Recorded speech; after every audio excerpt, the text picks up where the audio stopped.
Ayan.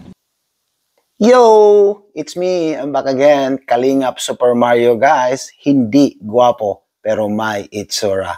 Alright!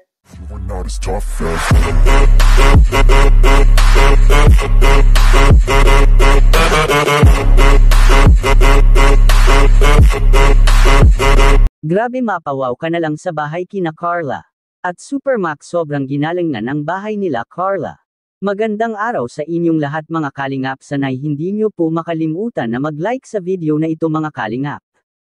At paunawa tapusin muna ang kabuuhan ng video na ito mga kalingap at para malaman ang nilalaman nito.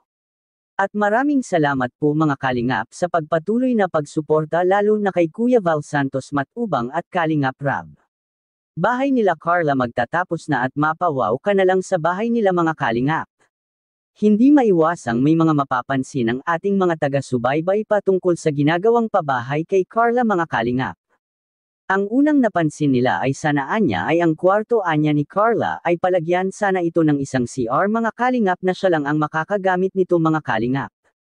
Which is okay naman ang suggestion na ito mga kalingap na mas maganda talaga ang isang kwarto kung nandoon na rin ang CR mismo sa loob at para hindi ka na lumalabas pa kapag kailangan mong pumunta dito.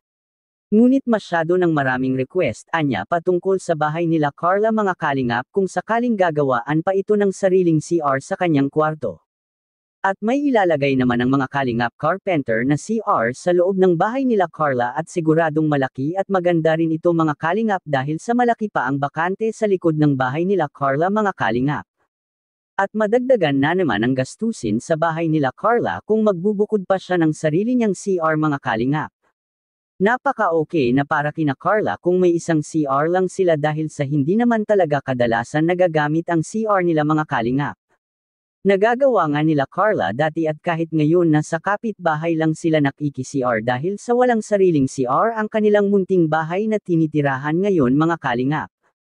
Ngayon na may malaking bahay na sila mga kalingap ay hindi na sila makiki-CR sa kanilang kapitbahay dahil sa gagawaan rin nila Kalingap Rab ang bagong bahay nila Carla ng sariling CR nila sa loob ng bahay.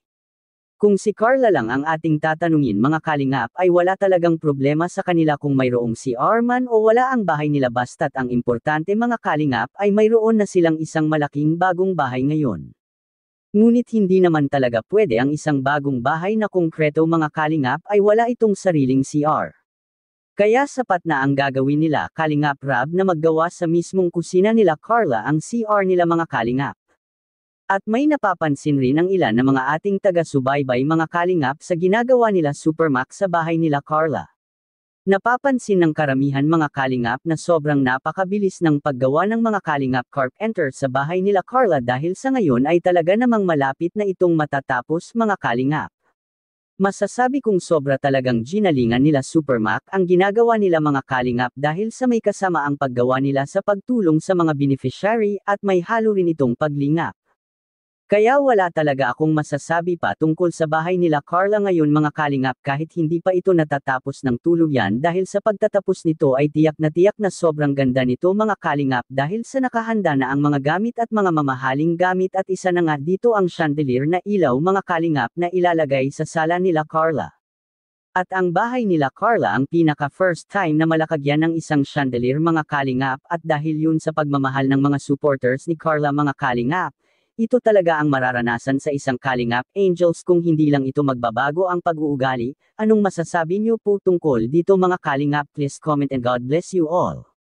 Go, go, go, go, go.